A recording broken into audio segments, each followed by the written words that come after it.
A Child's History of the World by Virgil M Hillyer. Chapter 2. People who lived in caves. How do you suppose I know about all these things that took place so long ago? I don't. I'm only guessing about them. But there are different kinds of guesses. If I hold out my two closed hands and ask you to guess which one has the penny in it, that is one kind of a guess. Your guess might be right, or it might be wrong. It would be just luck. But there is another kind of guess. When there is snow on the ground and I see tracks of a boot in the snow, I guess that a person must have passed by, for boots don't usually walk without someone in them. That kind of guess is not just luck, but common sense. So we can guess about a great many things that have taken place long ago, even though there was no one there at the time to see them or tell about them. We have dug down deep under the ground in different parts of the world and have found there, what do you suppose? I don't believe you would ever guess. We have found the heads of arrows and spears and hatchets. The peculiar thing about these arrows and spears and hatchets is that they are not made of iron or steel as you might expect, but of stone. Now we are sure that only human beings could have made and used such things, for birds and fish and other animals do not use hatchets or spears. We are also sure that these people must have lived long, long years ago before iron and steel were known, because it must have taken long, long years for these things to have become covered up so deep by dust and dirt. We have also found the bones of the people themselves, who died several million years ago, long before anyone began to write down history. The oldest bones we have ever found were in East Africa. We know that people long ago were working and playing, eating and fighting, doing many of the same things we are today, especially the fighting. This time in the prehistory of the world, when people used such things made of stone, is therefore called the Stone Age. Life was hard for Stone Age people. They didn't have all the things we are used to having today. Some wild animals make houses. Foxes dig holes. Beavers make houses of sticks and mud. These first people probably had no houses of any sort of which to live. They simply found any shelter they could. They found caves in the rocks or in the hillsides where they could get away from the cold and storms and wild animals. So men, women, and children of this time were called cave people. They spent their days hunting some animals and running and hiding from others.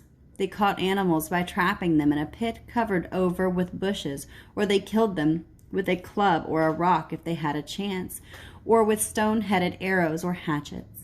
They even painted or cut pictures of these animals on the walls of their caves.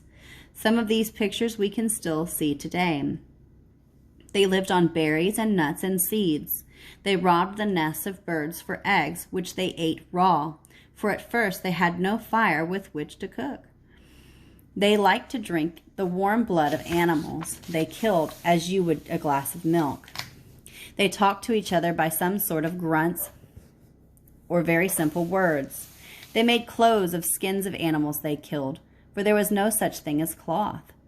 These early people must have spent most of their time hunting for food or trying to get away from animals, hunting them for food.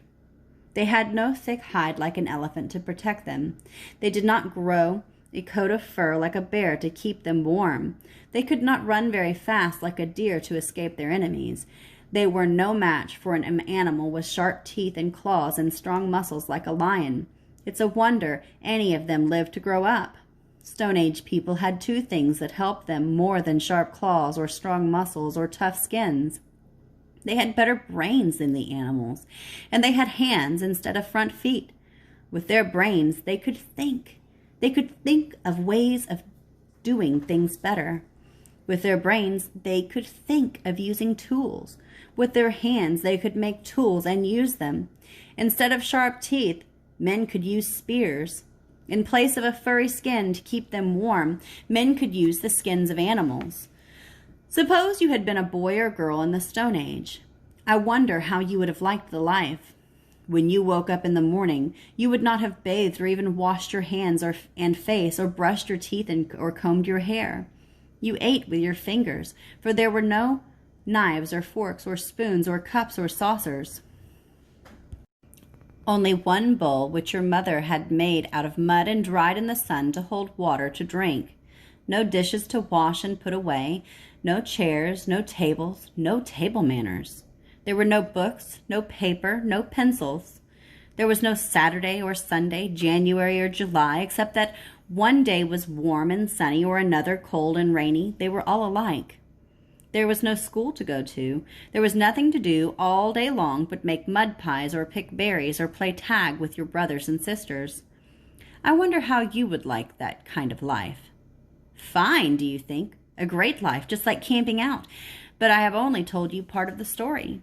The cave would have been cold and damp and dark, with only the bare ground or a pile of leaves for a bed.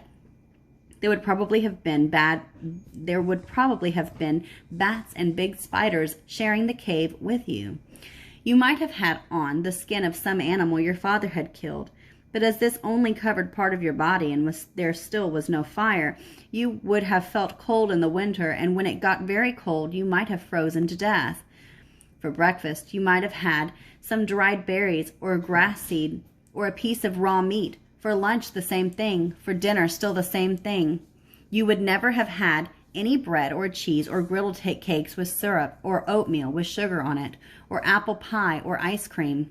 There was nothing to do all day long but watch out for wild animals, bears and tigers, for there was no door with lock and key.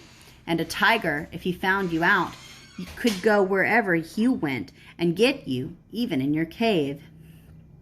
And then someday your father or brother, who had left the cave in the morning to go hunting, would not return, and you would know he had been torn to pieces by some wild beast, and you would wonder how long before your turn would come. Do you think you would like to have lived then?